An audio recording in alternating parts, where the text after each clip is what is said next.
Hi friends, சின்னதாக இன்றைக்கி ஒரு சின்ன ஒரு சமையல் என்னென்னு பார்க்கலாமா? இன்றைக்கி வந்து தடாபுடாலாம் ரெடி பண்ணலை, வெறும் சோறும் ஒரே ஒரு பொரியலும் தான்.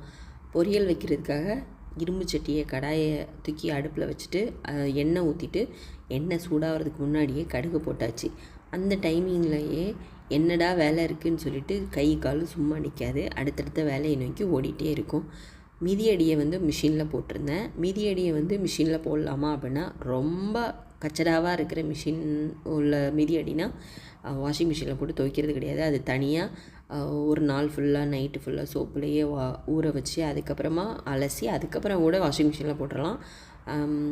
ஆனால் இந்த மிதியடி வந்து நம்ம கிச்சன்லேயே புழக்கத்தில் எப்போதுமே ஒரு வாரத்துக்கு 2 தடவையாவது க்ளீன் பண்ணக்கூடிய இதில் முறையில் இருக்கக்கூடிய மிதியடி தான்.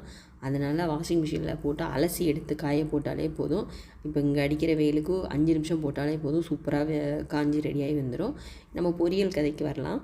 இன்றைக்கி வந்து ஃப்ரிட்ஜில் என்னடா காய்கறி கிடக்குன்னு சொல்லிட்டு பார்க்கும்போது இன்றைக்கி ஃபினிஷ் பண்ணியே ஆகணும், இனிமேல் அடுத்த ஸ்டேஜுக்கு அவங்க போயிட்டாங்கன்னா இனிமேல் அழுவி போயிடுவாங்க அப்படிங்கிறதுனால நம்ம வந்து முட்டைக்கோஸு, கேப்சிகம், அப்புறம் ஸ்ப்ரிங் ஆனியன், அப்புறம் கேரட்டு, இது எல்லாத்தையும் அட் அ டைமில் ஒரே பொரியலாக கலர்ஃபுல்லாக ஒரு பொரியல் ரெடி பண்ணுறோம். அதுக்கப்புறமா மீல் மேக்கரை வந்து இது கூடவே சேர்க்க போகிறேன். ஏன்னா அப்போ தான் ஒரு நான்வெஜ் சாப்பிட்ட ஒரு ஃபீலிங் இருக்கும். அப்படிங்கிறதுனால சூடு வெந்நியில் மீல் மேக்கரை கொஞ்சம் நேரம் போட்டுட்டு அதை அப்படியே புழிஞ்சு எடுத்து ரெடி பண்ணி வச்சுருக்கிறேன். ஃபஸ்ட்டு முதல்ல வந்து மீல் மேக்கர் சாப்பிடும்போது அதோடய டேஸ்ட்டே சுத்தமாக பிடிக்கல. அதுக்கப்புறம் சாப்பிட அது வந்து பழகிடுச்சு. அப்புறம் அதோட டேஸ்ட் வந்து இப்படி தான் இருக்கும் அப்படிங்கிறதுனால ஓகே அப்படிங்கிற மாதிரி இப்போ போயிட்டுருக்கு. அப்புறமா சோறு வந்து வடிக்கக்கூடிய ஸ்டேஜுக்கு ரெடி ஆகிடுச்சு. அப்புறம் பச்சை மிளகாவையும் சீரகத்தையும் அம்மியில் கூட தட்டலை, இந்த சின்ன குழவிலேயே வச்சு தட்டிகிட்டு இருக்கேன்னா இன்றைக்கி எவ்வளோ சோம்பேறித்தனமான சமையல் பண்ணிகிட்ருக்கேங்கிறத நீங்கள் புரிஞ்சிக்க முடியும். என்ன மாதிரியாவே சில நேரங்களில் சில லேடிஸ் இப்படி தான் பண்ணுவாங்க. அதனால் சும்மா லைட்டாக நச்சு எடுத்துகிட்டு அது கூடவே சேர்த்தாச்சு. காரத்துக்கு இந்த பச்சை மிளகாவோட காரம் மட்டும்தான்.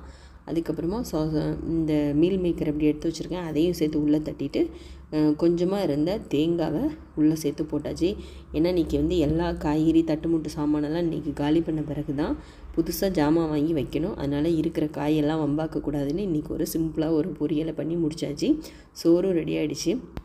இரும்பு பாத்திரத்தில் குக் பண்ணாலே நம்ம குக் பண்ண பிறகு அப்படியே மூடி வச்சிடக்கூடாது. அதை வேறு ஒரு பாத்திரத்துக்கு ஷிஃப்ட் பண்ணிவிட்டு இரும்பு பாத்திரத்தெல்லாம் நல்லா கழுவி ஆயில் தடவி வெயிலில் காய வச்சு எடுக்கிறது தான் நல்லது. நான் அப்படி தான் பண்ணுவேன்.